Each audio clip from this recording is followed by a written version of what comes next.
Let's react. This was the song that changed everything. How does it feel? How does it feel? Let me tell you a story, because this is one of those moments in music where nothing went back to the way it was. Picture this. It's 1965. Everyone loves Bob Dylan. And when I say loves, I mean really loves. He's not just a singer. He's not just a songwriter. To a lot of people, he's the voice of a generation, a voice of a movement. And that's where the problem starts. Because that night, Bob Dylan didn't just change his sound, he split his own audience clean in half. At this point, Bob Dylan is folk music royalty.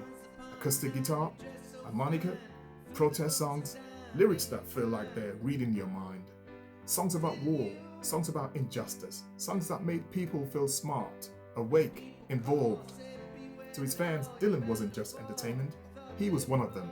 And folk music people back then, they took this stuff very seriously. That wasn't pop music. This wasn't about fame. This was about truth. So when Dylan showed up at Newport Folk Festival in 1965, people thought they knew exactly what they were going to get. Bob, a guitar, a harmonica. That's it, job done. What they didn't know was that Dylan had other plans. See, just a few days earlier, Dylan had released Like a Rolling Stone, and this song was different. Not a little different, widely different. Electric guitar, drums, organs, a full rock band. And it wasn't short either. 6 minutes long, which back then was basically illegal for a song. But the biggest shock wasn't the sound, it was the attitude. This wasn't a protest song, this wasn't gentle or poetic. So now we're at Newport, crowds packed, sun's out, folk fans everywhere, and Dylan walks on stage. But he's not alone. Behind him, a band, electric guitars, amplifiers. People immediately start to look at each other. Like, hang on, what's going on here? Then Dylan plugs in and launches straight into Like a Rolling Stone. This is where things gets messy.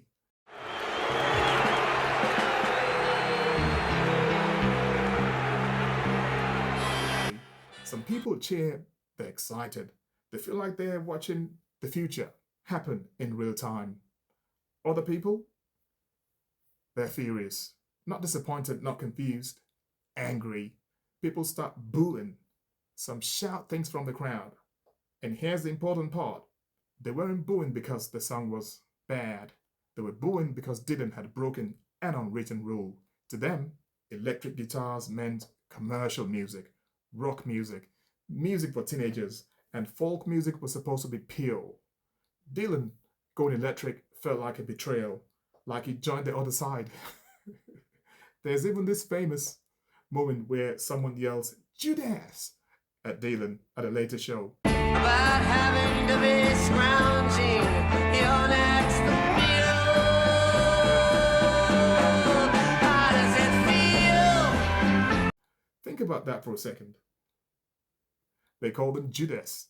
That's how personal this felt. The set doesn't last that long. Dylan plays Like a Rolling Stone, Maggie's Farm. I love that song. Phantom Engineer, early version of It Takes a Lot to Laugh. And that's it. About 15 minutes. Then he walks off. And here's the part people don't talk about. That night at Newport wasn't just a bad gig and then everybody went home. The real fallout came after. Because Dylan didn't suddenly go back to acoustic to keep people happy. He doubled down. He went on tour with a full electric band. And night after night, the same thing happened. Some crowds loved it. Some crowds hated it. Some nights, half the audience will clap, and the other half will boo like they've been personally insulted. Imagine that. You walk on stage, you play your songs, and people are shouting at you for it. Not because you're bad, but because you changed. That messes with people, and you can actually hear it in Dylan's voice during that period. He sounds sharper, more defiant, almost like he's saying, "I'm not here to be what you want me to be." There's this famous moment later on tour where someone shouts Judas at him and Dylan doesn't argue, he doesn't explain. He just turns to the band and says, "Play it loud." That tells you everything you need to know. He wasn't confused, he wasn't lost, he'd made his choice. Some people say the sound was bad, some say the crowd scared him, some say the organizers tried to cut the power. Honestly, it doesn't matter. The damage or the magic was already done because from that night on, Dylan was never the same, and neither was music. Here's the thing people forget: Dylan didn't sell out. He didn't suddenly start writing empty pop songs. If anything, his lyrics got even deeper. Albums like Highway 61 Revisited, Blonde and Blonde, these records changed what songs could be. Rock music suddenly had room for long verses, weird ideas, complex emotions. Before Dylan, pop songs were mostly about love. After Dylan, they could be about anything, but the cost was real. Some folk fans never forgave him. They felt abandoned. They felt like something sacred had been taken away. And Dylan, he didn't explain himself. He didn't apologize. He didn't look back. He just kept going. And here's the part I love. Years later, people will look back at that night and say, that's when music grew up. That's when artists realized they didn't owe their audience comfort. That's when following your curiosity mattered more than pleasing everyone. Dylan took the hit so everyone else could be free. So when you hear Like a Rolling Stone now, it doesn't just sound like a classic song, it sounds like a line in the sand. Before and after, acoustic and electric, safe and dangerous. And that's why this night matters. Not because people booed, but because Bob Dylan kept playing. I hope you enjoyed it. There's also room for membership where you get to decide what we cover next, topics and all that. And we got other perks as well on the membership. Check it out. Thank you for stopping by. Hope you subscribe. Stay cool, stay good, and stay beautiful in your heart and soul. I'll see you later. Take care. Bye.